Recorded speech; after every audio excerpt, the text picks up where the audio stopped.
My next guest is an undefeated mixed martial artist from England. And on April 15th, you can catch him at action at Cage Warriors 152.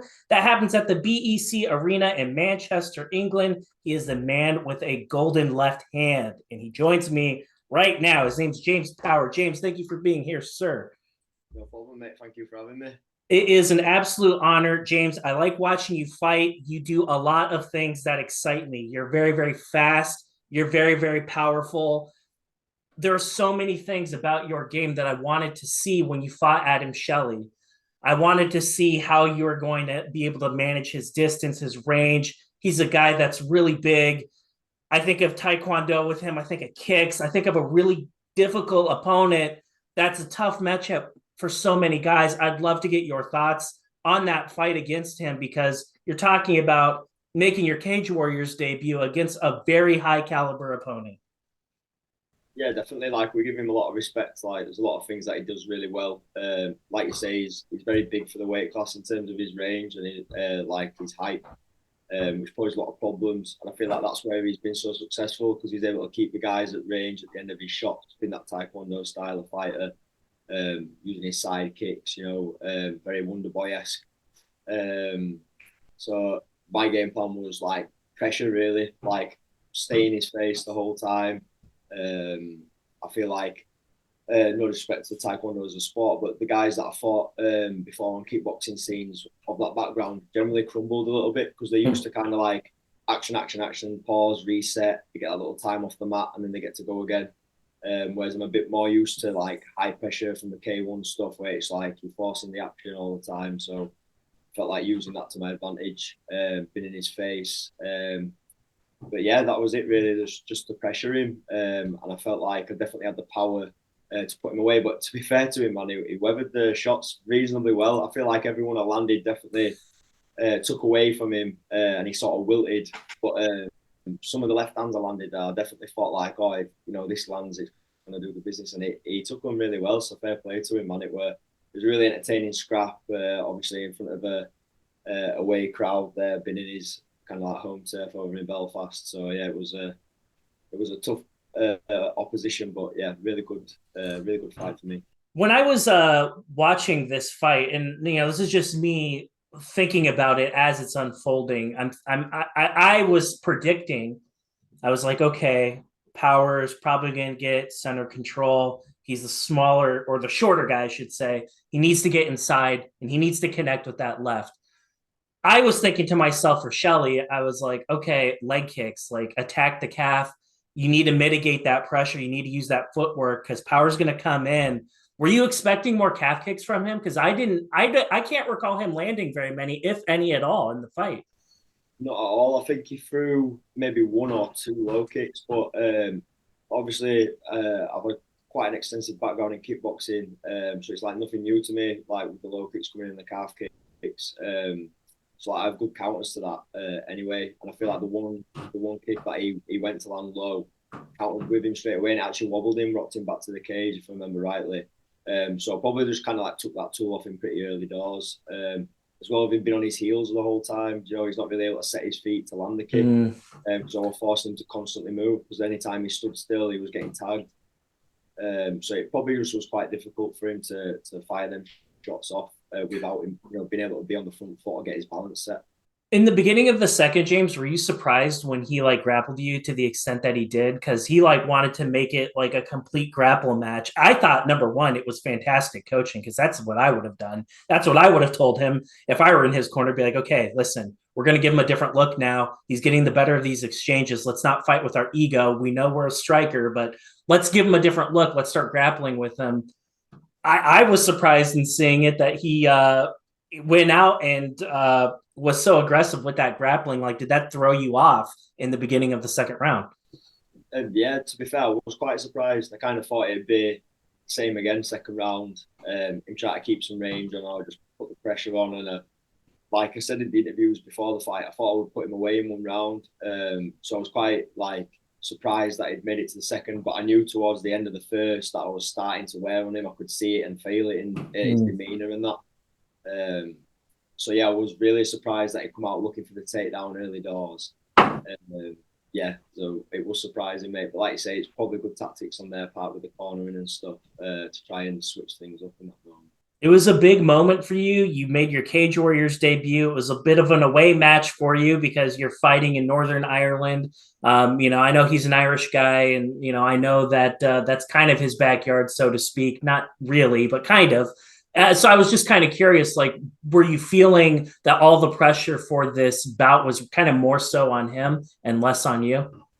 Yeah, a little bit definitely. Like I wanted to impress. Obviously, like I just got my Cage Warriors contract and got his name sent over. We said yes straight away. Thought the matchup was good, an entertaining one for the crowds, definitely. Um, but yeah, like fighting in front of the away fans, like it's a buzz, man. Like just whether they're booing you or cheering, it's just like it's nice to hear that they're invested in the fight. Obviously, you're never going to always be the hometown boy, do you know what I mean, or have the most fans in the arena. It's not always going to be the case. So just knowing that people are invested either way in the actual what's going on, and they're not just like sat on the phones or something. It's a boring fight. Like gives me a buzz anyway. And you can kind of feed off their energy, whether it's like really meant for you or not. Do you know what I mean? It's still nice to have the crowd there and be pumped for the fight. So yeah, man, it was really good. One of the interesting things about fighting in front of your hometown, and I've spoken to hundreds of fighters, and I kind of feel like it's a different answer for everybody. It's one of those things that sounds really cool, but until like you have to make that walk and actually perform, some guys hold up and really thrive in that type of environment. Others are like, I prefer fighting in his hometown. I don't want people to really talk about me. I like being the blue corner. I like being the guy that's booed because I feel like there's no pressure. This match is completely different from the previous. Now you have the opportunity to fight in your backyard. There's going to be a ton of people that are showing up specifically to watch you fight. Like for you as a martial artist, I know that you're accustomed to pressure, but this is a mental game really, and there's a lot of like expectations. People watch you fight, and like we expect like first round knockout every single time. Power fights, first round knockout. Like we're spoiled. We get used to that, but we only level up from here. So I kind of want to ask you, like psychologically, as you prepare mentally for a tough opponent, kind of what's your mind at, and what do you need to do to perform your best in front of your hometown? So like mentally, it's the same as all the other fights. To be honest, like I always respect my opponents. That no matter the level they're at, they've always got like a chance of posing a threat in some area. So it's just having faith in the preparation. Really, I always like leave no stone unturned. I'm really disciplined with everything from my conditioning, my diet, the amount of times I spend on the mats, the work I do outside the mats in terms of like getting a mental edge and things like that. Taking time to really work on these things. Just makes me like feel calm and when it actually comes to the occasion, or as calm as you can be anyway. Obviously, there's like you said, there's an enormous amount of pressure involved with fighting in front of hometown fans. But again, like I said before, just knowing that they're all going to be there cheering and stuff like that, like hearing that energy, mate, it's like an extra gear, I'd say, for my fighting. And I've definitely felt that in some of my fights before, where like you might start to feel a bit fatigued at a certain point around, and then hearing the crowd erupt when you like land something or try to get behind you, it really like helps you find another gear. So I say I'm probably more somebody who thrives off it when the crowd's really big. It definitely kind of helps my performance as opposed to hinder it. So yeah, it's a more of a positive for me than a negative or a distraction. Cage Warriors to me is like one of the premier regional MMA promotions in the world. I watch MMA from Australia. I watch it here in the States, Canada, everywhere. But Cage Warriors to me, it just seems like they're drawing in all these high level guys. There's so many of you guys that are really fun, exciting fighters that I like to watch. And in your case, I'm really excited about your fight because this guy that they're bringing in from Poland, um, he doesn't have the best record on paper, but like from what I see a veteran fighter. I see a guy that can put people away. I see a guy that maybe some people aren't gonna like give him the time of day, but I look at this and I have this bout circled because I'm like, I don't think this is an easy fight. I'm a contrarian. I don't think that. I think he's a tough opponent for you, and somebody that you had to prepare for and like really work your ass off for. Quite frankly, in this camp, I'd love to get your perspective. Like, What is it about this guy that makes him a dangerous opponent in your mind? This part of the podcast is brought to you by my friends at Uriah Faber's A1 Combat. Later on this month, on April 28th, there's going to be an amazing title fight that's going to be taking place between two really high level guys. This is a card that I'm really excited about.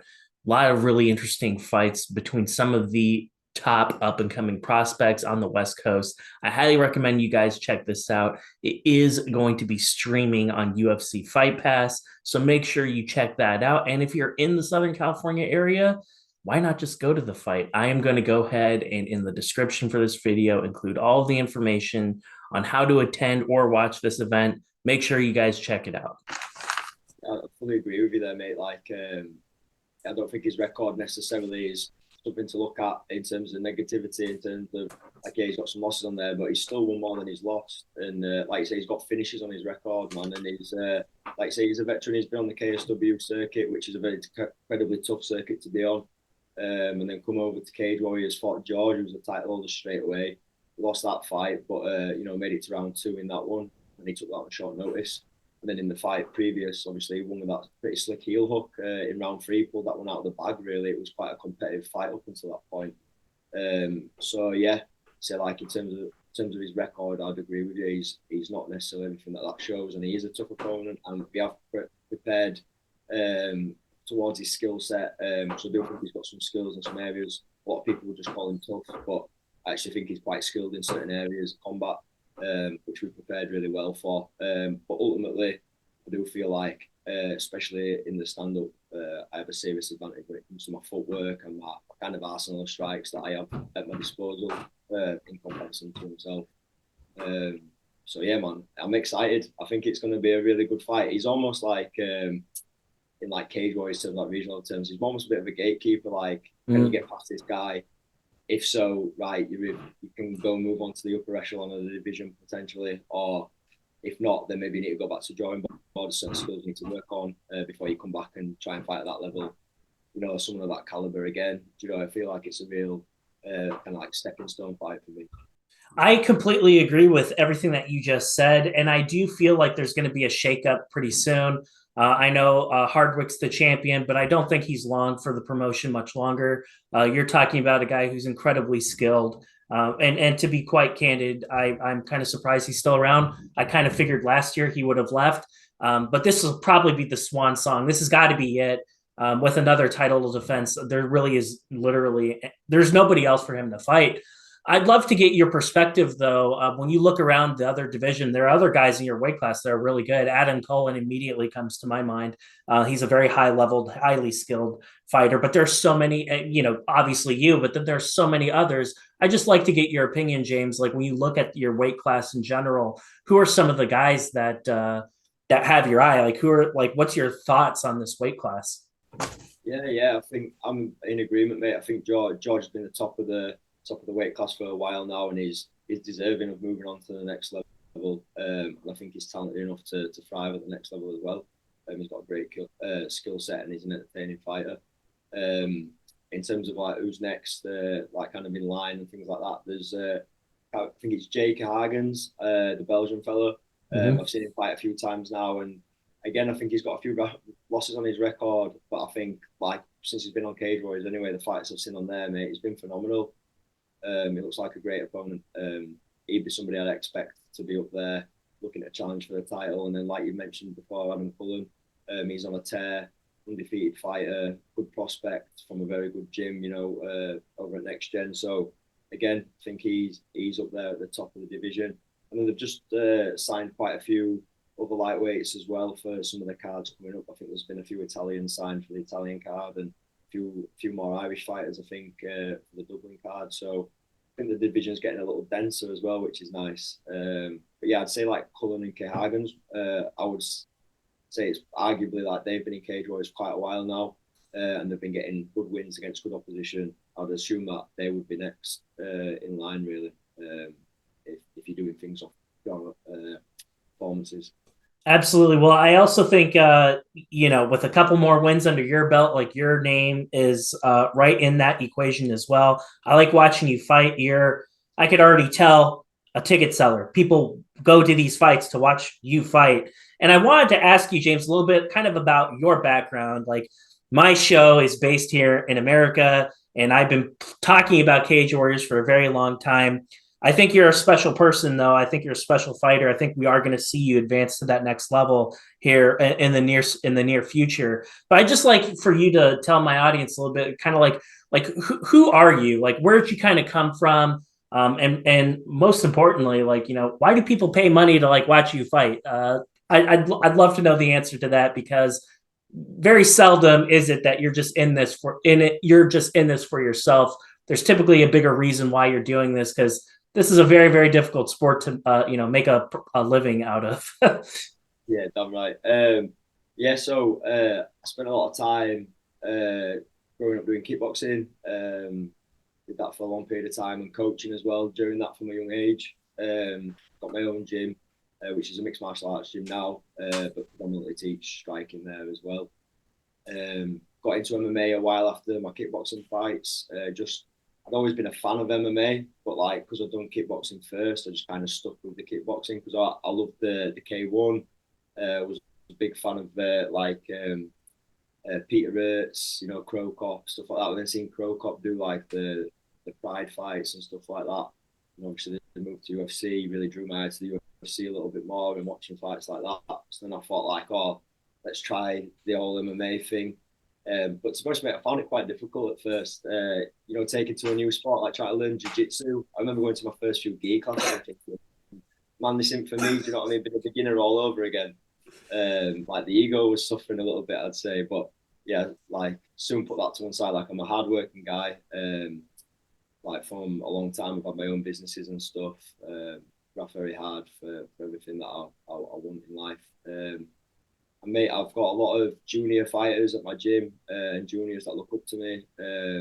So I'd say they're a massive driver in terms of me doing what I do. So I like setting a good example to these guys because I've been in their shoes before looking up to people. I think it's good for young guys coming through to have that good role model in their life and stuff. And that's what I like to strive to be really for these lads. Got a baby on the way. Oh, wow. Congratulations. Oh, thank you, man. So obviously there's a little bit more pressure there now in terms of financial gain.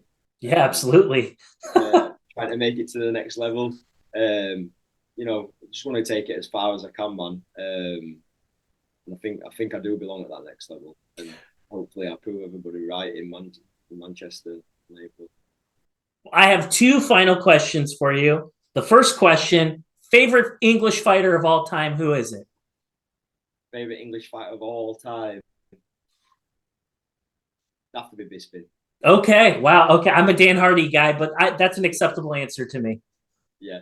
I think just for everything he achieved in the sport, I think he'd been in the ring around it, come so close to the title so many times and fallen short, and then to finally win it and then beat the guys that he beat as well. I just think it's an incredible story and a great motivation for anybody that's ever been knocked down and not quite achieved anything, and then get that inspiration to come back and get it. Absolutely. What a huge legend, and that's a good answer. I was hoping it was either Bisping or Hardy. I'm a Dan Hardy guy, but hey, yeah. That's a perfectly acceptable answer. Final question: What do you want all your supporters to know before you make this walk ahead of fighting a really tough guy here in Manchester? What do you want your supporters to know before you set foot in the cage? Just know that I've prepared fully for this fight. I'm in the best shape I've ever been in. My skills are sharper than ever. I hope that he's trained just as hard as I have. Otherwise, it'll be very boring for you all and over very quickly. So hopefully he drags the fight on a little bit and he's prepared well, and you all enjoy the show.